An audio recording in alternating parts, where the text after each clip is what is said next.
Let's learn correct ইংলিশের নতুন এক আয়োজনে সবাইকে স্বাগত। আমরা অ্যান অ্যাস্ট্রোলজার্স ডে আর.কে নারায়ণের পড়তে পড়তে এই মিষ্টি কডটা দেখেছিলাম, MISTIC। তো এই ওয়ার্ডটা দেখে আমার মাথায় উঠল যে এই রকমই এর সমভিত্র কিছু শব্দ আমাদের ব্যবহারের মধ্যে চলে আসে, তাদের সম্বন্ধে আলোচনা করে নেওয়া মন্দ হবে না নিশ্চয়। তো এই শব্দগুলি হলো mystic, MISTIC, mystical, MISTICAL, mysticism,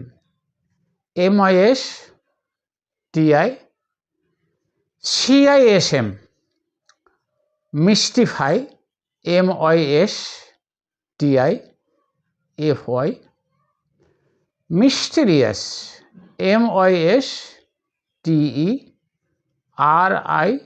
MISTERIOUS এবং মিস্টেরিয়াসনেস, MISTERIOUSNESS। আজ আমরা এই শব্দগুলোর সম্বন্ধে আলোচনা করার চেষ্টা করব। তো প্রথমে যে ওয়ার্ডটা আমরা দেখলাম সেটা হলো মিস্টিক, MISTIC। আমরা গত ভিডিওয় আলোচনা করে নিয়েছি যে মিস্টিক শব্দটি একটি নাউন। তো অনেকে মিস্টিক শব্দটা মানে অনেকটা রহস্যময় বা রহস্যময় ব্যক্তি এরকম কিছু ধরে নেন, কিন্তু এটা সবসময় ঠিক নয়।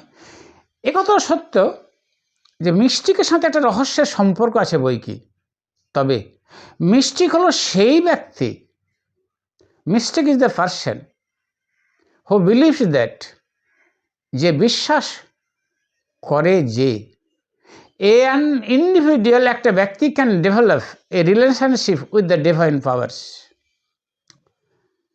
একটা ব্যক্তি কি কাজ করতে পারে, যে দৈব শক্তি যে আছে, দৈব শক্তি, ঈশ্বর, আল্লাহ, ভগবান যাই আমরা বলি না কেন, তার সঙ্গে তার সম্পর্ক সে গড়ে তুলতে পারবে। এবং একটা মানুষ হিসাবে, একজন সাধক হিসাবে, একটা ভক্ত হিসাবে আমাদের দায়িত্ব হলো সেই অসীম সত্তার সঙ্গে সম্পর্ক গড়ে তোলা। যারা এই মতবাদে বিশ্বাস করে তাদেরকে বলা হয় মিস্টিক। এ প্রসঙ্গে আরও জেনে রাখা ভালো যে মিস্টিক মানুষেরা ঈশ্বরের মধ্যে, ঈশ্বরকে এই সৃষ্টির মধ্যে, মানুষের মধ্যে পাওয়ার চেষ্টা করে। ওই যে রবি ঠাকুরের একটা গান আছে না, যে আমার হিয়ার মাঝে লুকিয়ে আছে দেখতে আমি পাইনি, আমি বাহির পানে চোখ মেলেছি, আমি আমার পানে চাইনি। যে এইরকম যারা দর্শনে বিশ্বাস করে, অর্থাৎ যারা অদ্বৈতবাদে বিশ্বাস করে, তারাই হলো মিস্টিক। যারা মনে করে এই পৃথিবীতেই মানুষ হিসাবে আমরা ঈশ্বরের জ্যোতি, ঈশ্বরের নূর, আল্লাহর নূর আমাদের হৃদয়ের মধ্যে বহন করছি, আল্লাহর রুহু আমরা আমাদের মধ্যে বহন করছি, এবং সেটাকে আমরা ম্যানিফেস্ট করতে পারি, বিকশিত করতে পারি। তখন কি হবে, এই ওই যে দেবতারে প্রিয় করি, প্রিয় দেবতা হয়ে যাবে, অর্থাৎ প্রিয় মানুষের মধ্যে আমরা দেবতার সন্ধান করতে পারবো। এমনকি আমরা নিজেদের মধ্যেও সেই অসীম সত্তার অস্তিত্বকে অনুভব করতে পারবো। ওই যে নজরুলের গান আছেন একটা না, যে আমার আপনার চেয়ে আপন যেজন, খুঁজি তারে আমি আপনায়, শুনি যেন তার চরণের ধ্বনি আমার তিয়াসী বাসনায়। তো যারা এই দর্শনে বিশ্বাস করে তারাকে বলা হয় মিস্টিক। যারা যেমন ওই বাউল, এরা হলো মিস্টিক। যারা সুফিবাদী, যেমন Khwaja Moinuddin Chishti was a mystic, Lalon Fakir was a mystic, এমনকি Rabindranath Tagore was also a mystic, Kazi Nazrul Islam was also mystic. এমনি করে আরও নাম করা যেতে পারে। ভবা পাগলা, ইনিও ছিলেন মিস্টিক। এই যে রামকৃষ্ণ পরমহংসদেব, ইনিও ছিলেন মিস্টিক। তারপরে এই যে ইমাম গাজ্জালি, তাকেও আমরা মিস্টিক বলতে পারি। ইবনে আরবি, একেও আমরা মিস্টিক বলতে পারি। তো এই রকম অনেক মিস্টিকের উদাহরণ আমরা দিলাম। আশা করছি মিস্টিক শব্দটা নাউন হিসাবে বুঝতে পেরে নিয়েছি। এই মিস্টিক শব্দটি কিন্তু অ্যাডজেক্টিভ হিসাবে বসে, মিস্টিক অ্যাডজেক্টিভও হয়, আবার মিস্টিকের আরেকটি অ্যাডজেক্টিভ ফর্ম আছে মিস্টিক্যাল, MYSTICAL, অর্থাৎ এই মিস্টিকদের সঙ্গে জড়িত যে ব্যাপার স্যাপারগুলো, যে নাউনগুলো, তাদের অ্যাডজেক্টিভ মিস্টিক বা মিস্টিক্যাল হয়ে যাবে। যেমন আমরা অনেক গল্প শুনেছি যে রামকৃষ্ণ পরমহংসদেব ঈশ্বরের, অর্থাৎ সেই ঈশ্বর শক্তি যাকে তিনি কালী বলে সাধনা করতেন, তার পরশ বা তার উপস্থিতি নিজের মধ্যে অভিজ্ঞতা স্বরূপ পেয়েছিলেন। তো এই যে দৈব শক্তির নিজের মধ্যে অনুভূতির অভিজ্ঞতা, এই অনুভূতিটাকে, অভিজ্ঞতাটার অ্যাডজেক্টিভ কিন্তু মিস্টিক্যাল হতে পারে। A mystical feeling or a mystical experience, he gets by a mystical feeling or he gets a mystical experience. আশা করছি এ মিস্টিক্যাল অ্যাডজেক্ট হিসাবে এই ব্যাপারটা আমরা বুঝতে পেরে নিয়েছি। এবার আসি আমরা পরবর্তী শব্দ মিস্টিসিজম, MYSTICISM। এই যে মতবাদ, অর্থাৎ এই যে ফকিরবাদ, এই যে বাউলবাদ, এই যে অদ্বৈতবাদ যেটাকে আমরা বলি, এই যে ফকিরিবাদ এক্ষুনি বললাম, এই যারা পীর মুর্শিদি ব্যবসা বলেন না, এই যে মুর্শিদিবাদ, এই বাদটা হলো মিস্টিসিজম। যেমন কমিউনিস্ট থেকে কমিউনিজমও হয়, ঠিক তেমনি এই মিস্টিকদের যে মতবাদ, মিস্টিকরা যে মতবাদে বিশ্বাস করে, যে বিশ্বাস ওরা করে যে মতবাদে, সেটাকে বলা হয় মিস্টিসিজম। অর্থাৎ এই বিশ্বাস যে সৃষ্টির মধ্যে স্রষ্টা বিরাজমান এবং একটা সৃষ্টি তার প্রার্থনা, তার সাধনা, তার উপাসনা, তার জিকির প্রভৃতির মধ্য দিয়ে সেই স্রষ্টাকে নিজের মধ্যে উপলব্ধি করতে পারে, সেই স্রষ্টার মধ্যে নিজেকে বিলীন হতে পারে, তারা এই মতবাদ বিশ্বাস করে। এই মতবাদটির নাম হলো মিস্টিসিজম। মনে পড়ল মনসুর হাল্লাজের কথা। Mansur Hallaj believes in mysticism. Mansur Hallaj কি করতেন? এই মিস্টিসিজমে বিশ্বাস করতেন। একই রকম এর আগে যেমন বললাম রবি ঠাকুর বা কাজী নজরুল ইসলাম বা খাজা মঈনুদ্দিন চিশতি কিংবা বাউল ফকির, যারা, তাদের সম্বন্ধে বলতে পারি যে দে বিলিভ ইন মিস্টিসিজম। আশা করছি ব্যাপারটা বোঝাতে পেরেছি। এবার হ্যাঁ, একটা কথা বলতে ছুটে গেল, এই মিস্টিসিজম কিন্তু নাউন, আনকাউন্টেবল নাউন, একে গণা যাবে না। আচ্ছা, এর ভার্ব ফর্ম হলো মিস্টিফাই, MYSTIFY। আবার বানানটা বলে দিই, MYSTIFY। এই মিস্টিফাই এটা হলো একটা ট্রানজিটিভ ভার্ব, অর্থাৎ অপরকে এমন করে বিভ্রান্তির মধ্যে ফেলে দেওয়া, এমন করে কিম কর্তব্য বিমূঢ় করে ফেলে দেওয়া যাতে ওর মাথাতে কিছুই ঢোকে না। অর্থাৎ যে মানুষটি কোনো কিছু সম্বন্ধে ভাবতে গিয়ে অবাক হয়ে যাবে, ওর মাথা অচল হয়ে যেতে চাইবে, ও কিছুই বুঝতে পারবে না, ওর কাছে মনে হবে যে অনেক কিছু, অনেক অনেক অনেক কিছু, সব কিছু যেন অজানা, অধরা। এই যে অজানা, অজানা এই বোধ যার মধ্যে জাগবে, তার সঙ্গে বিস্ময় যার মধ্যে জাগবে, সে হবে মিস্টিফাই ভার্বের অবজেক্ট।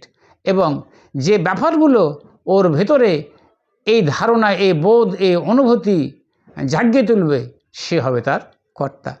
ধরে নেওয়া যাক যে এর আগে যে আমাদের এই যে বললাম করোনা ভাইরাস, এই করোনা ভাইরাস কোত্থেকে এলো? হঠাৎ এসে হাজার হাজার লাখ লাখ মানুষের জীবনকে অচল করে দিয়ে চলে গেল। তখন আমরা সাধারণ মানুষেরা এই করোনার ভাইরাসের দ্বারা কী হয়েছিলাম, এমনভাবে বিস্মিত হয়েছিলাম যে আমাদের মাথা ঠিক যেন কাজ করছিল না, যে কী করে কী হলো, কোত্থেকে কী হলো, এইসব ব্যাপার কী হয়ে যাচ্ছে, কিছু যে আমরা বুঝতে পারছিলাম না। তাহলে আমরা এটা বাংলা ভাষায় বলবো, করোনা ভাইরাস আমাদের খুব বিভ্রান্তিতে ফেলেছিল। ইংরেজিতে হবে করোনা ভাইরাস মিস্টিফাইড আস কমপ্লিটলি, পুরোপুরি রূপে। আশা করছি এই মিস্টিফাইডটা বোঝাতে পেরেছি। আর একটা উদাহরণ নিয়ে যেতে পারি যে হঠাৎ মেঘ এসেছিল, আকাশে মেঘ উঠল, কিছুক্ষণ পর দেখছি হঠাৎই মেঘ নেই। বাহ, আরে এটা গেল কোথায়? অবাক তো। এই যে বৃষ্টি না হয়ে মেঘটা আকাশে হঠাৎ কোথায় থেকে কোথায় চলে গেল, কিছুই বুঝতে পারলাম না। এই যে মেঘ কোথা থেকে কোথায় চলে গেল আমরা কিছুই বুঝতে পারলাম না। অর্থাৎ মেঘের অদৃশ্য হওয়াটা আমাদেরকে কি করে দিল? মিস্টিফাই করে দিল। প্যাসিভ যদি করি, we are mystified by the disappearance of the cloud. Disappearance বানানটা একটু জেনে নিই। DISAPPEARANC। আবার বাক্যটা বলে দিই, we are mystified by the disappearance of the cloud. CLOUD। আর একটা যদি আমরা ধরে নিই, কেউ আচরণ করে, কেউ অ্যাটিটিউড নেয়, তো ওর কখন কোন অ্যাটিটিউড নেয়, কীভাবে আচরণ করে, এগুলো আমাদেরকে খুব ভাবিয়ে তোলে। আমরা বলতে পারি his conduct or his attitude or his behaviour mystifies us. ওর আচরণ, ওর মনোভাব আমাদেরকে মিস্টিফাই করে তোলে, অর্থাৎ আমাদেরকে এমন করে বিস্মিত করে দেয় যে আমাদের মাথাটা যেন অচল হয়ে যায়। আমরা ওর গূঢ় রহস্যটা কিছুতে উদ্ধার করতে পারি না। আশা করছি মিস্টিফাই ভীতি নিয়ে আমাদের আলোচনাটা যথেষ্ট হয়ে গিয়েছে। এবার আর একটা অ্যাডজেক্টিভ আমরা যাই, মিস্টেরিয়াস।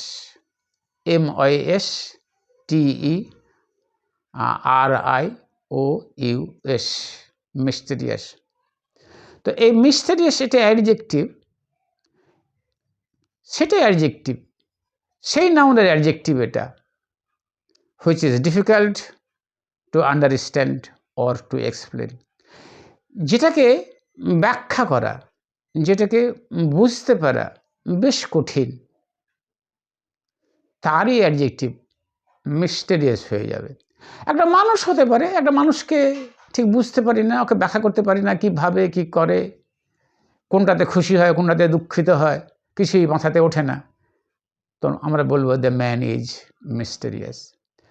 তো ঠিক তেমনি এই যে আমাদের ভাগ্য যে কাজ করে তা আমরা কি বুঝতে পারি?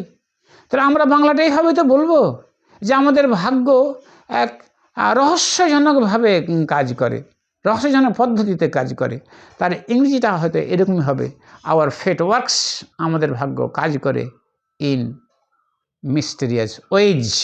বহুবচন করে দিলাম, MISTERIOUS, মিস্টেরিয়াস ওয়েজ, WAYS। স্মরণীয়, মিস্টেরিয়াস ওয়েজের আগে কিন্তু প্রিপোজিশন ইন বসিয়েছি, এটা কিন্তু মাথায় রাখতে হবে। এই ভাবে অর্থে যখন ওয়ে শব্দটি ব্যবহৃত হবে, ওর আগে প্রিপোজিশন কিন্তু ইন ব্যবহৃত হবে। এটা আমাদের গুরুত্ব দিয়ে মনে রাখতে হবে। তো এইরকম যে কোনো কিছুই যখন আমরা বুঝতে পারবো না, আমাদের ব্যাখ্যা করা কঠিন হয়ে যাবে, তখন আমরা ওর অ্যাডজেক্টিভ মিস্টেরিয়াস দিয়ে দেব। সে মানুষই হোক, কোনো ঘটনা হোক, আর যে কিছুই হোক না কেন, সবেরই অ্যাডজেক্টিভ মিস্টেরিয়াস হয়ে যেতে পারবে। এবার আর একটা নাউন, আর একটা শব্দ নিই, সেটা হলো মিস্ট্রি। MISTERY। এটা কিন্তু একটি নাউন। এটার দুরকম নাউন হিসাবে ব্যবহৃত হয়, একটা আনকাউন্টেবল নাউন আর একটি হলো কাউন্টেবল নাউন। তো যখন আনকাউন্টেবল নাউন হিসাবে ব্যবহৃত হবে, তখন এর মধ্যে একটা বিশ্বজনীন, একটা বিশ্বব্রহ্মাণ্ডের রহস্য জড়িয়ে যাবে, যে রহস্য সীমাহীন, আনলিমিটেড, ইনফিনিট। সেই রহস্য যাকে ধরা যায় না, ছোঁয়া যায় না, শুধু ভাবা যায়, কল্পনা করা যায়, অ্যাবস্ট্রাক্ট আইডিয়া এটা। যদিও অ্যাবস্ট্রাক্ট এমনই অ্যাবস্ট্রাক্ট যে ওটাকে হয়তো ভাবতে চেষ্টা করি ঠিকই, কিন্তু সে সম্বন্ধে আমরা কংক্রিট কোনো ধারণা আমাদের মধ্যে তৈরি করতে পারি না। সেটাই কিন্তু মিস্ট্রি, আনকাউন্টেবল নাউন। তো যেমন এই কথা আমরা বলতে পারি যে বিশ্বব্রহ্মাণ্ডের রহস্য চিরকাল কবিদের আকর্ষণ করে। তো বিশ্বব্রহ্মাণ্ডের রহস্য the mystery of the universe. Mystery হয়ে গেল, কার মিস্ট্রি? বিশ্বব্রহ্মাণ্ডের, অফ দ্য ইউনিভার্স। আকর্ষণ করে, অ্যাট্রাক্টস দ্য পোয়েট। আবার বাক্যটা নতুন করে বলি, যে এবার যদি ওই যে অ্যাট্রাকশন ভার্বটা দিলাম, তারা যদি সর্বদাই কথাটা যোগ করি তাহলে অলওয়েজ হবে। আর পোয়েট যদি এক বচনে বহু বচন করে তাহলে পোয়েট হিসাবে তার বাক্যটি কী হয়ে যাবে? The mystery of the universe always attracts the poets. তার মানে হলো এইরকমই, যে বিশ্বব্রহ্মাণ্ডের রহস্যময়তা চিরকালই কবিদের আকর্ষণ করে এসেছে। আর একটা বলতে পারি যে ওই লোকটা রহস্যের মধ্যে আবৃত। এই যে রহস্যের মধ্যে আবৃত, এই কোন রহস্য? এমন এক রহস্য যার কোনো সীমা নেই। অর্থাৎ এটাকে হয়তো আরও বিস্তারিত করে বলতে পারি, লোকটা সীমাহীন রহস্যের মধ্যে আবৃত। বলবো the man is surrounded in mystery. Surrounded, SHROUDED। Surround মানে অপরকে কোনো আবরণ দিয়ে আবৃত করা, প্যাসিভ ভয়েস করলাম। আশা করছি এই মিস্ট্রির আনকাউন্টেবল নাউন রূপে এর মিস্ট্রির ব্যবহার আমরা অনেকটা বুঝে নিয়েছি।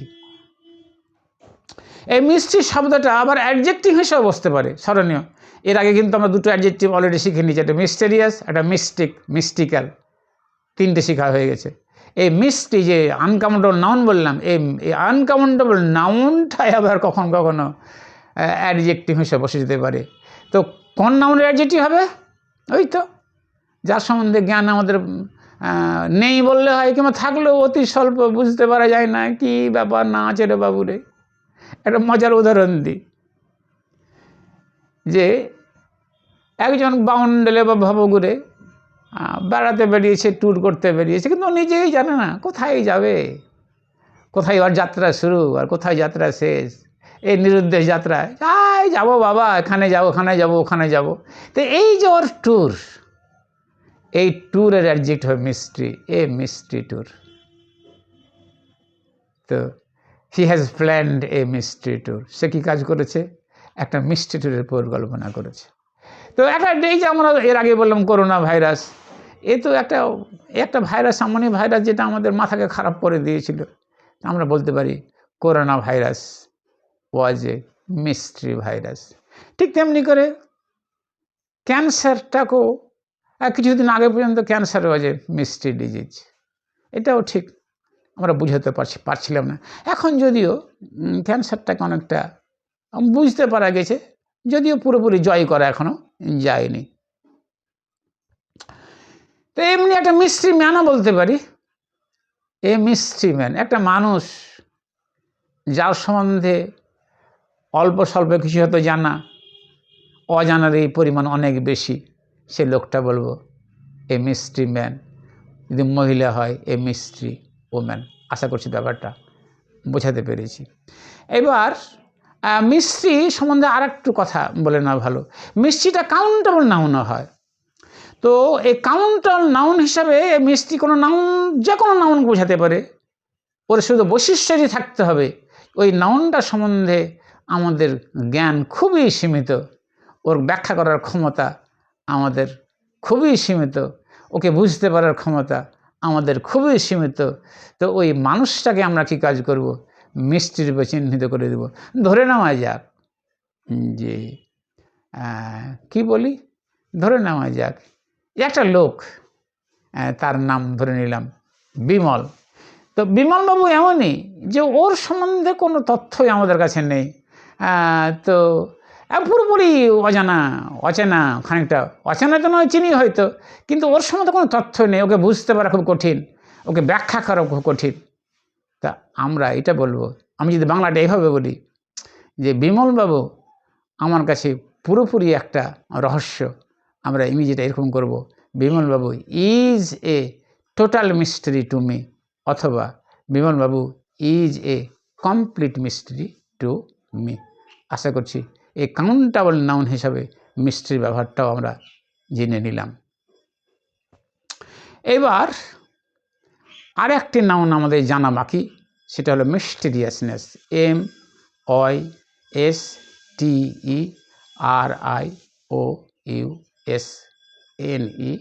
MYSTERIOUSNESS।